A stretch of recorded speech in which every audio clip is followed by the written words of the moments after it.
오늘 우리에게 주신 하나님의 말씀은 마태복음 7장 9절부터 11절까지의 말씀입니다. 제가 가진 성경책으로 신약 10쪽에 있는 마태복음 7장 9절부터 11절까지의 말씀입니다. 이 말씀을 제가 봉독해 드리겠습니다. 너희 중에 누가 아들이 떡을 달라 하는데 돌을 주며 생선을 달라 하는데 뱀을 줄 사람이 있겠느냐? 너희가 악한 자라도 좋은 것으로 자식에게 줄 알거든 하물며 하늘에 계신 너희 아버지께서 구하는 자에게 좋은 것으로 주시지 않겠느냐. 아멘. 오늘도 말씀 가운데 하나님의 은혜가 우리 모두에 있기를 바랍니다. 오늘 어버이 주일입니다. 저에게는 어버이날, 어버이 주일 이렇게 생각하게 되면 떠오르는 노래가 하나 있습니다. 설교 중에 가요를 말씀드리게 돼서 너무 죄송한데요. 김진호, SG 워너비의 한 멤버인 이 김진호라는 가수가 부른 가족사진이라는 노래입니다. 한 10년 전쯤에 이제 KBS에서 하는 불후의 명곡이라는 프로그램에서 이 어버이 특집으로 진행을 했던 날이 있었습니다. 그때 이 김진호라는 가수가 자기 자신이 작사 작곡한 이 노래 가족사진이라는 노래를 불러서 아주 큰 감동을 선사했던 적이 있었습니다. 그날에 참여했던 모든 관객들, 경연하는 동료 가수들 너나 할 것 없이 눈물 범벅이 되었던 그 시간이 있었습니다. 저도 이 노래를 들으면서 계속 눈물이 흘렀던 기억이 있습니다. 이 곡의 가사가 이렇게 됩니다. 바쁘게 살아온 당신의 젊음에 의미를 더해줄 아이가 생기고 그날에 찍었던 가족사진 속에 설레는 웃음은 빛발에 가지만 어른이 되어서 현실에 던져진 나는 철이 없는 아들이 되어서 이곳 저곳에서 깨지고 또 일어서다 외로운 어느 날 꺼내본 사진 속 아빠를 닮아 있네. 이게 앞부분의 이제 가사입니다. 우리의 삶이 이렇게 쭉 그려지는 것처럼 느껴지지 않으십니까? 근데 이 곡의 클라이막스는 그 다음 구절이에요. 다음 가사가 이렇습니다. 내 젊음 어느새 기울어 갈 때쯤 그제야 보이는 당신의 날들이 가족사진 속에 미소 띈 젊은 우리 엄마 꽃 피던 시절은 나에게 다시 돌아와서 나를 꽃 피우기 위해 걸음이 되어버렸던 그을린 그 시간들을 내가 깨끗이 모아서 당신의 웃음꽃 피우길. 네, 이런 가사입니다. 이 곡을 잘 보면 이 곡에는 나이가 이제 들어가면서 이제 그때서야 이해하게 되는 그런 부모님들을 향한 자녀들의 마음이 들어있는 것 같고, 또 반대로 자녀들을 향한 부모님의 마음도 들어있는 것 같습니다. 특히 이제 마지막 가사 부분인데요. 나를 꽃 피우기 위해 걸음이 되어버렸던 그을린 그 시간들을 내가 깨끗이 모아서 당신의 웃음꽃 피우길. 여러분, 이 마음이 부모의 마음 아니겠습니까? 내가 조금 고생하고 내가 조금 더 수고하고 내가 조금 누리지 못해도 내 자녀들만큼은, 내 자식만큼은 더 잘 살기를 바라는 그 마음, 내 자녀들에게는 웃음꽃이 피기를 바라는 그 마음, 그 마음이 부모의 마음입니다. 그 마음으로 여기까지 살아오신 이 자리에 계신 부모님들이실 텐데요. 지금도 그 마음으로 또 수고하며 살고 계신 여러분들일 텐데요. 그 부모님들 우리 모두에게 하나님의 격려와 위로가, 하나님의 복과 은혜가 부어지기를, 임하시기를 간절히 바랍니다. 아멘. 오늘 우리가 읽은 이 본문 마태복음 7장 9절에서 11절까지에서도 이런 부모님들의 마음이 잘 표현되고 있습니다. 9절과 10절 한번 보겠습니다. 제가 읽습니다. 너희 중에 누가 아들이 떡을 달라 하는데 돌을 주며 생선을 달라 하는데 뱀을 줄 사람이 있겠느냐? 이렇게 표현하고 있습니다. 자녀가 떡을 달라고 하는데 그 떡 대신 돌을 줄 부모가 어디 있겠는가? 또 생선을 달라고 하는데 뱀을 줄 부모가 어디 있겠습니까? 어떤 부모도 그렇게 하지 않고 자녀에게 좋은 것을 주고 싶어 한다. 이것이 부모의 마음이다. 성경에서 말하고 있습니다. 이 자리에 계신 대부분의 성도님들도 자녀를 둔 부모님들이실 텐데요. 여러분 이것과 동일한 마음 아니십니까? 자녀들에게 좋은 것을 주고 싶고 그 마음, 좋은 것을 주고 싶어 하는 그 마음, 부모라면 누구에게나 동일한 마음일 것입니다. 자녀에게 좋은 것들을 잘 주어서 자녀들이 잘 되고 성공하기를, 나보다는 편안하게 살 수 있기를, 나보다는 조금 더 나은 삶 살 수 있기를 바라는 그 마음으로 그 거친 그 광야 같은 삶을 살아내어서 여기까지 오신 저와 여러분 아니겠습니까? 근데 우리는 그런 부모들입니다. 그 자녀들을 위해서 수고할 줄 알고, 헌신할 줄 알고, 포기할 줄 알고, 희생할 줄 아는 그런 부모들입니다. 그래서 우리가 바라는 것은, 그 모든 수고와 헌신을 통해 바라는 것은 오늘 아까 봤던 그 곡의 마지막 가사처럼 우리의 자녀들의 삶에 아름다운 그 웃음꽃들이 피기를 바라는 그 마음 아니겠습니까? 아름다운 꽃이 피고 정말 잘 살 수 있는 그것을 바라면서 우리가 살아왔을 것입니다. 그런데 오늘 이어지는 본문 11절을 보면 하나님께서도 이것과 동일한 마음이다 라고 알려주십니다. 11절입니다.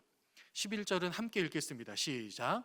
너희가 악한 자라도 좋은 것으로 자식에게 줄 알거든 하물며 하늘에 계신 너희 아버지께서 구하는 자에게 좋은 것으로 주시지 않겠는가. 아멘. 하나님께서도 이와 동일한 마음이다. 좋은 것을 주고 싶어 하신다.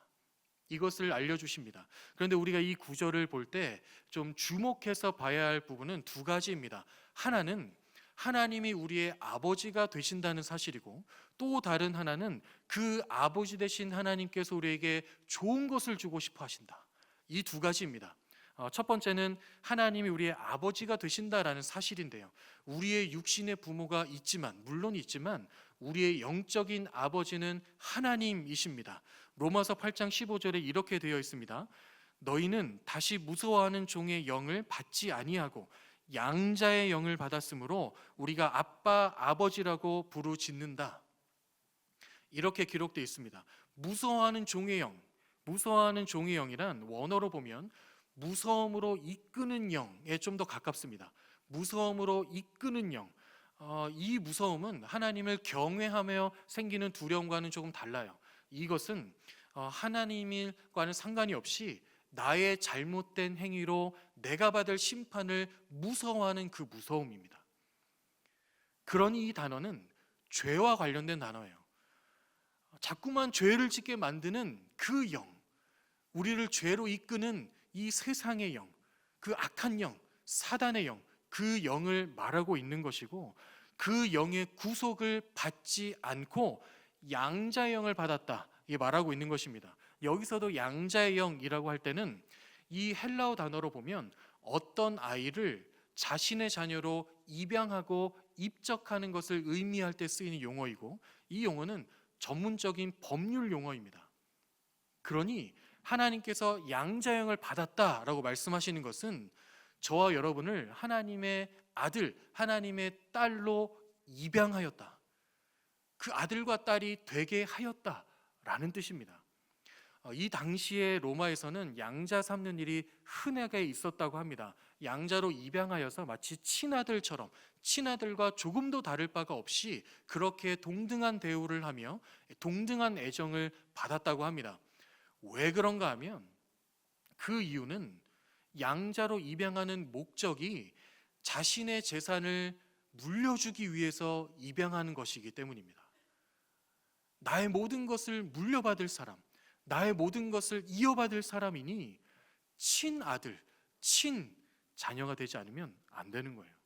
그렇기 때문에 입양하였지만, 내가 낳은 아들이 아니지만, 내가 낳은 딸이 아니지만 입양하였기 때문에 내 모든 것을 물려줘야 하기 때문에 나의 친아들, 친딸로 대우한다는 것이죠.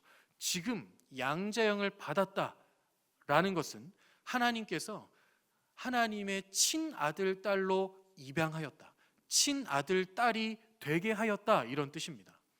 하나님이 우리를 아들과 딸로 삼아주시고 하나님을 아버지라 부를 수 있도록 그렇게 행하여 주셨다, 이것을 나타내고 있는 본문이죠. 그런데 여러분, 이것을 잘 한번 생각해 보면 하나님이 우리를 하나님의 아들과 딸로 삼으셨다는 것이 얼마나 엄청난 일입니까? 왜냐하면 우리는 그럴 자격이 없었기 때문입니다. 이것은 불가능한 일이었기 때문에 그래요. 그렇기 때문에 우리가 엄청난 은혜입니다. 왜 불가능합니까? 우리는 죄인이었기 때문입니다. 거룩하신 하나님의 아들, 거룩하신 하나님의 딸이 되어야 하는데 우리는 죄가 있으니, 죄인이 되었으니 그 거룩함에 이를 수 없게 되었고, 그러니 하나님의 아들과 딸로 불려지는 것은, 여겨지는 것은 불가능한 일이었습니다.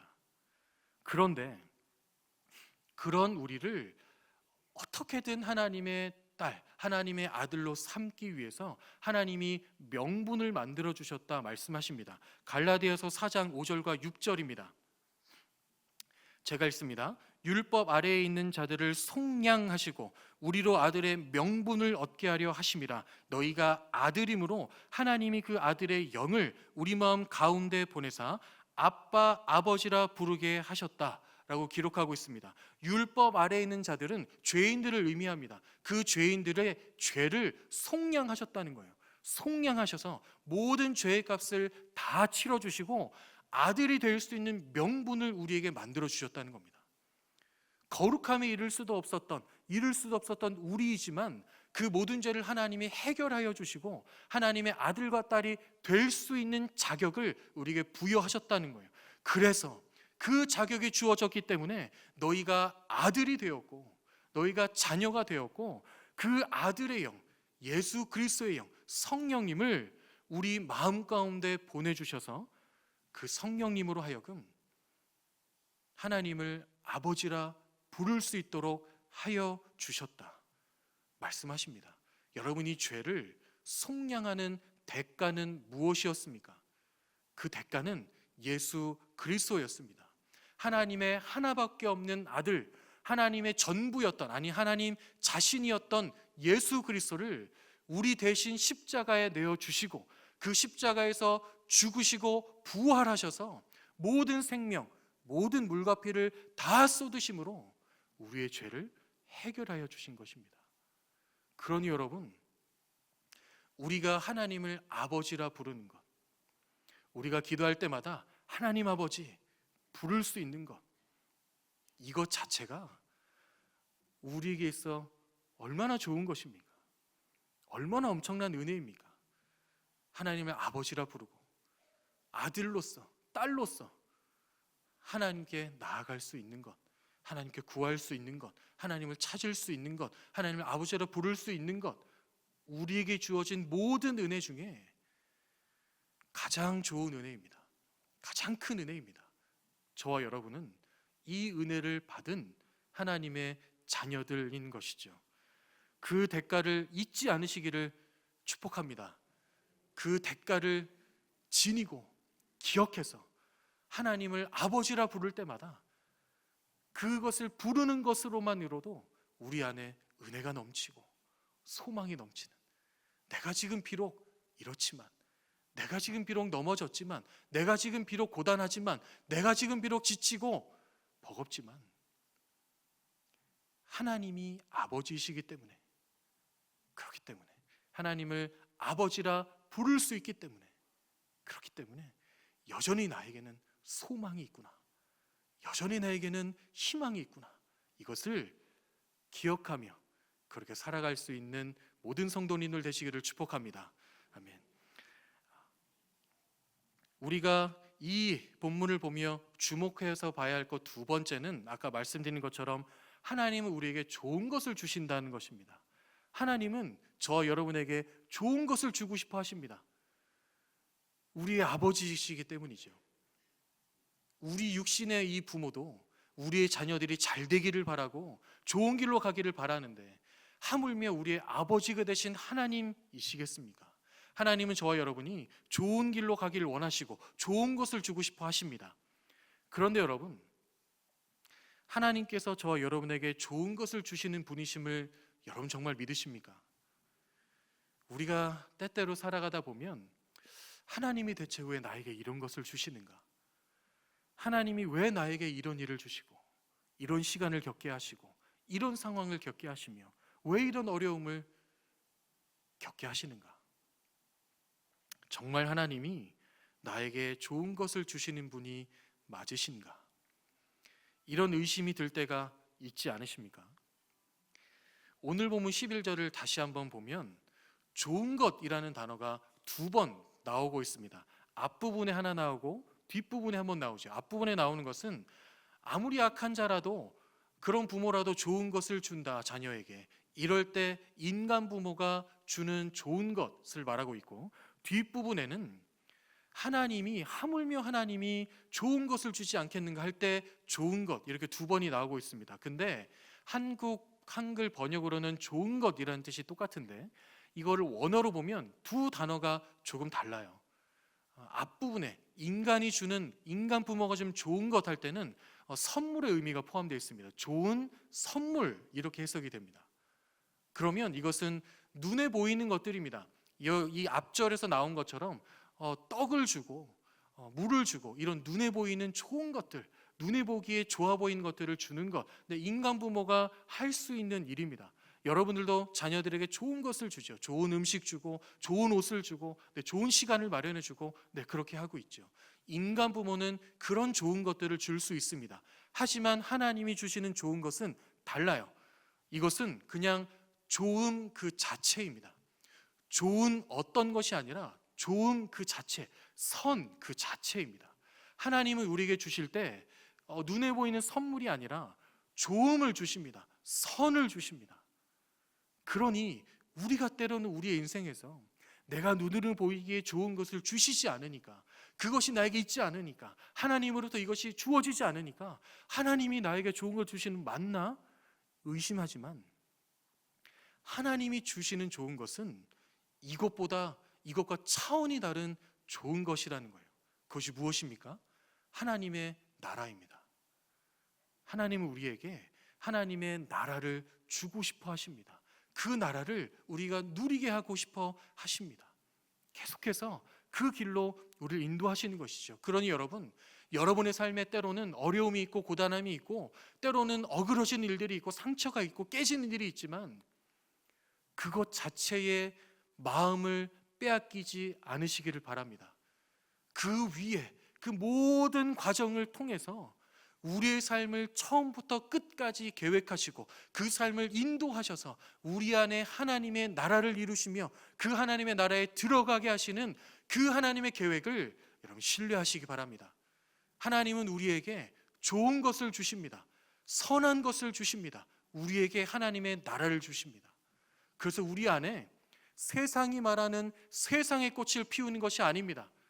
돈이 많아지고 좋은 직장을 가고 좋은 것을 챙기는 것, 좋은 것을 많이 가지는 것, 그런 꽃을 피우지 않으시고 하나님이 우리 안에 피우는 꽃은 하나님 나라의 꽃입니다. 믿음과 소망의 꽃이고 생명의 꽃입니다. 그 열매가 맺히기를 간절히 바라십니다. 그러니 여러분, 그 하나님을 믿음으로 붙드시고 바라보시기 바랍니다. 그러면 우리의 인생, 우리의 이 험악한 인생, 때로는 고단한 인생이 하나님이 인도하시는 선한 길이 될 줄로 믿습니다. 그 선한 열매가 맺히고 하나님의 나라의 꽃이 피고 그 열매가 맺혀서 결국 우리의 인생의 끝에 그 하나님의 나라에 다 들어가서 그 하나님의 나라, 슬픔도 없고 사망도 없고 눈물도 없는 그 하나님의 나라를 결국 이루게 하실 줄로 믿습니다. 그런데 우리가 또 하나 여기서 멈추지 않고 또 해야 할 일이 있습니다. 그것은 무엇인가 하면 저와 여러분도 부모라는 거예요. 저와 여러분도 부모입니다. 우리의 자녀들이 있죠. 그러면 우리에게도 해야 할 일이 생기는 것입니다.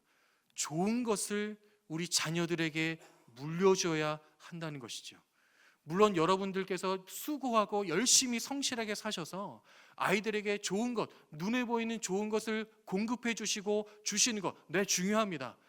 그 일들 중요합니다. 열심히 하시기 바랍니다. 하지만 아무리 우리의 자녀들이 그 좋은 것들을 다 갖추고 돈을 많이 벌고 좋은 직장에 가고 좋은 편안한 삶을 산다고 하여도 그 자녀들의 삶 안에 하나님이 없다면 그 안에 하나님이 없다면, 그럼 여러분 그 삶이 얼마나 허망한 삶이 되겠습니까?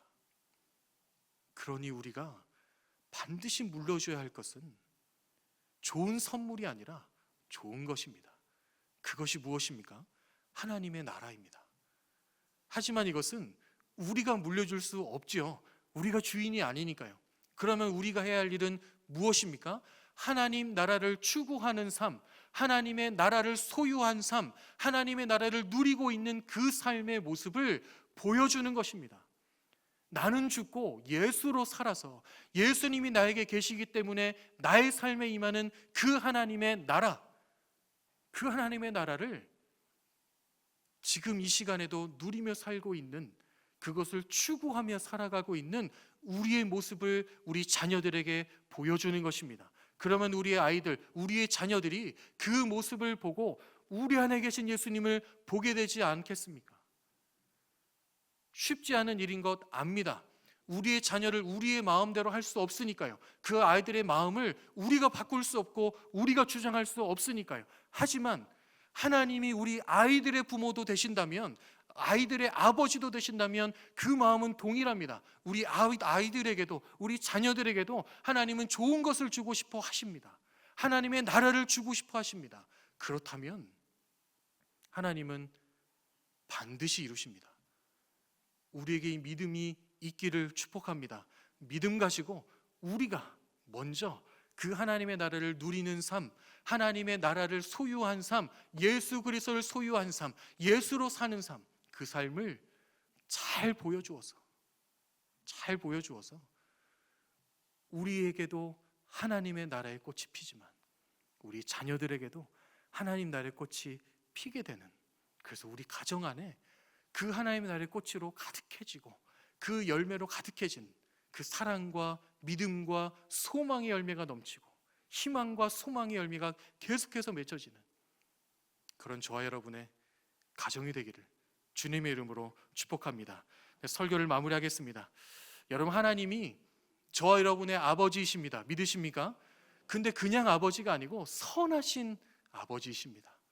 항상 그 선함으로 우리의 삶에 함께 하시고 그 선함을 우리에게 베푸시며 그 선하신 길로 우리를 인도하십니다.